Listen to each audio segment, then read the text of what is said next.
Adana was 50 years old, and her laughter could still carry down a street like sunlight breaking through clouds. She lived alone in a modest 2-bedroom apartment in Surulere, its rooftop garden overflowing with hibiscus and tomatoes. In the evenings she would climb the stairs, set her father's old high-life record spinning, and water her plants while humming along. From the street below, neighbors often paused to listen, shaking their heads in half-pity, half-admiration. "Imagine," they would whisper, 50 years old, no husband, no child, yet she laughs louder than anyone we know." They weren't wrong. Adana had no framed wedding pictures on her wall, no children running through her sitting room, no hand reaching across the bed at night. What she had were stories of men who had promised forever and delivered only heartache. There was Chaik, who had sworn to marry her and then disappeared without explanation. There was Femi, who proposed with a diamond ring but asked her to give up her business to focus on him. And there were others, men who stayed only long enough to wound her spirit. Yet somehow, Adana had chosen not to become bitter. She laughed anyway. She hosted dinners for her neighbors. She listened to children recite poetry on her balcony. She even prayed for the men who had left her. But when the music stopped and the street grew quiet, she sometimes pressed her hand to her chest and whispered to the night, "Is it still possible for me? Or have I laughed myself past love?" She had no answer. But fate was already preparing one. On a bright Saturday morning, Adana tied her scarf in a bold Ankara print and walked to the local library for the monthly book club. Books had become her way of traveling through other people's lives. Lovers who found each other in Paris, women who conquered kingdoms, heroes who fought for impossible dreams. The club was filled with a mix of retirees, students, and young professionals sipping tea as they argued about Chinua Achebe. She was adjusting her glasses when her gaze snagged on a man at the far end of the room. He was tall, his shoulders still broad though age had softened them, and his hair was dusted with silver. Round glasses framed his eyes, and when he looked up, recognition shot through her like lightning. "Colonel," she whispered under her breath. His lips curved slowly into a smile. "Adana, after all these years." Memories rushed back. Colonel had been her classmate at Unilag in the late 80s, the quiet one who always sat with a notebook while others chased girls. He had been thoughtful, gentle, almost invisible in a world where loudness won attention. She remembered the way he scribbled furiously during lectures, as if the world inside his head mattered more than the one outside. They didn't speak much during the discussion, but afterward, as the group drifted out, he lingered by the door. "Do you still live around here?" he asked. "Yes, Surulere." "You?" "I just returned. I lived abroad for a long time, but I'm back now." His voice dipped at the end, carrying a shadow. Later she would learn that shadow was grief. He had lost his wife 3 years earlier. They walked together down the road, speaking of lecturers who had grown old, classmates scattered across continents, dreams they had once carried. Adana found herself smiling wider than usual. When they reached her gate, she almost didn't want the conversation to end. As he waved goodbye, she caught herself whispering, Maybe love hasn't forgotten me after all." The following week, after another book club meeting, Kunal offered to walk her home again. They climbed to her balcony, where she poured him chilled zobo in glass cups. They spoke of books, politics, and how Lagos had changed. But then his tone shifted. "There's something I've kept for years," he said, reaching into his bag. He pulled out a small, worn notebook. Carefully, he slid out a folded sheet of yellowed paper, its edges frayed. "I wrote this in 1988. For you. But I never gave it." Adana's hands shook as she opened it. His handwriting was neat, deliberate. The words were simple yet full of unspoken longing. "I see the sun in your laughter. I wish I had the courage to tell you how I feel. Maybe one day." Her throat tightened. "You wrote this for me?" He nodded, eyes lowered. "I was too shy. And before I could summon courage, life carried me away. I met my wife. She was wonderful. But I never threw this away." Silence wrapped around them. Adana's heart raced. All these years she had thought her love story had ended before it began. Yet here was proof that once, someone had seen her, wanted her, carried her in memory for decades. Their eyes met, and for a moment, she felt a stirring she had not felt in years. Not nostalgia. Something alive. Something dangerous. Within weeks, neighbors noticed the change. Adana wore brighter wrappers, her laughter rang louder. Her eyes seemed to sparkle even at dusk. She and Kunnel were seen walking together, sometimes carrying books, sometimes bags of fresh peppers from the market. Her younger sister, Ngozi, called one evening with a sharp tone. "Adana, you're 50. Don't let loneliness trick you. He's a widower. Do you think you can compete with the memory of a dead wife? You'll never win that battle." The words pierced her confidence. That night, Adana stood in her rooftop garden, watering her hibiscus in silence. Was she foolish, acting like a girl in her 20s, waiting on romance at 50? Yet when Kunnel came the next day with new tomato seedlings for her garden, his hands dirty from planting beside her, his laughter soft against the twilight, she felt warmth bloom inside her chest. He didn't see her as desperate or foolish or running out of time. He saw her, Adana, a woman worth choosing even at 50. Still in the quiet of night, doubt whispered, "Am I building another house of heartbreak?" The evening was cool when Adana and Kunnel strolled near the National Theatre, their arms brushing as they spoke about the latest book club novel. Kunnel's voice carried a calmness she had come to crave, steady like the evening breeze. They stopped at a roadside suya stand, laughing as the seller sprinkled pepper flakes a little too generously. Adana felt lighter than she had in years, until she heard a voice. "Adana!" She froze. Slowly she turned, her chest tightening. Standing a few feet away was Chaik. Chaik. The man who had once filled her youth with promises of forever. The man who had vanished without explanation 2 decades ago.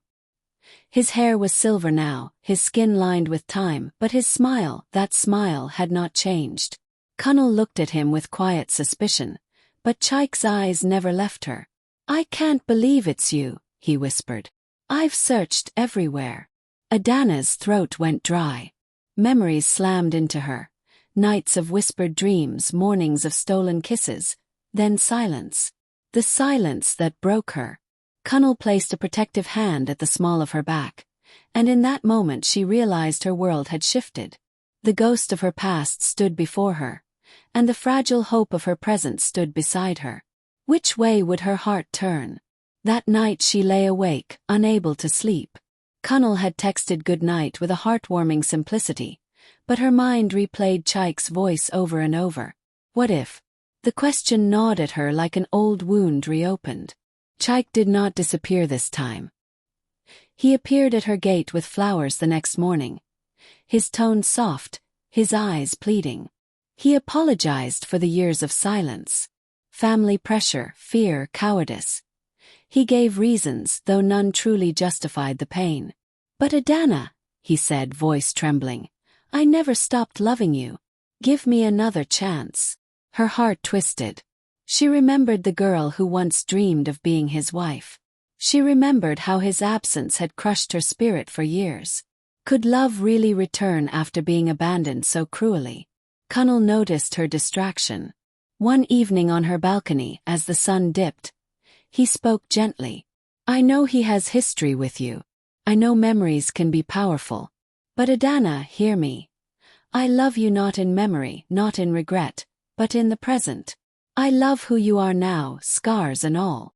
Tears blurred her vision. 2 men, 2 paths. One offering a resurrected past, the other offering a steady now. Her chest burned with the weight of choice. Days stretched into restless nights.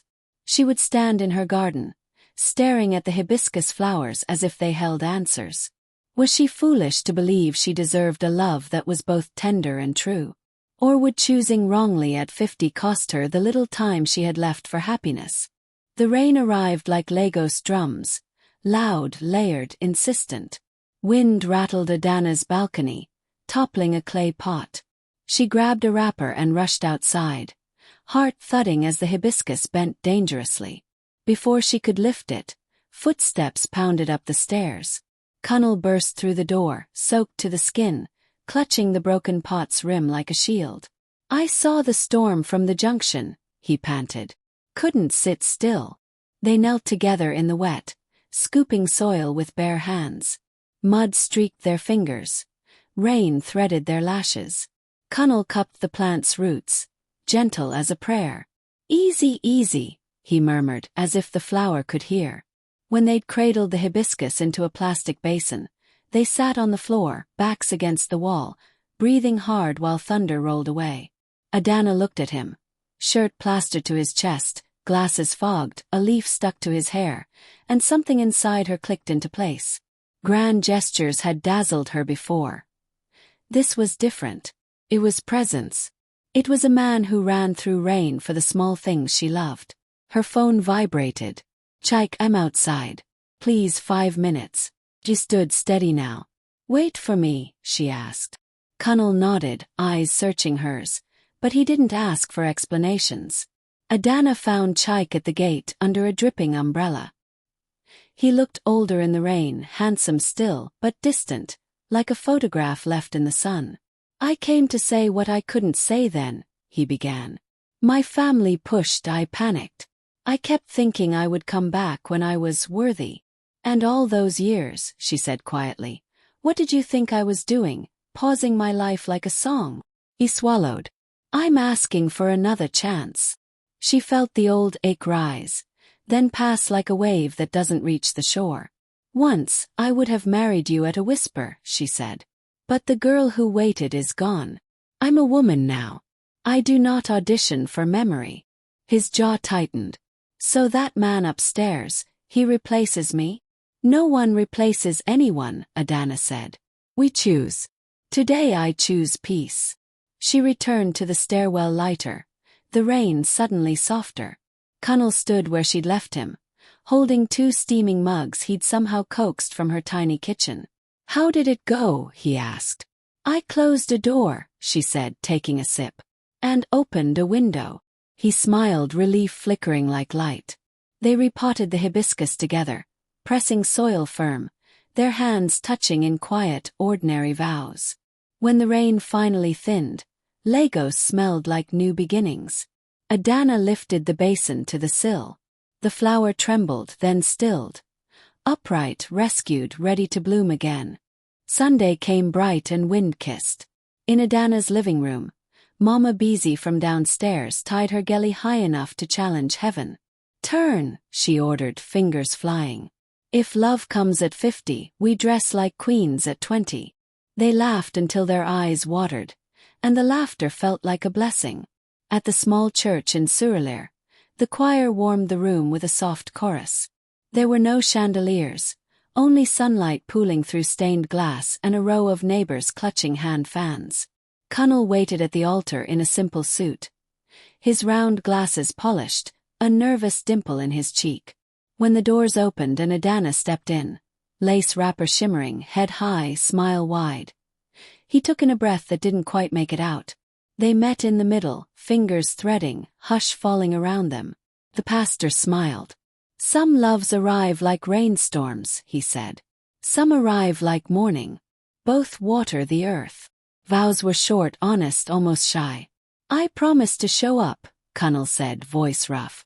"In rain, in heat, for small pots and big storms." Adana's throat tightened. "I promise to keep my heart open," she replied.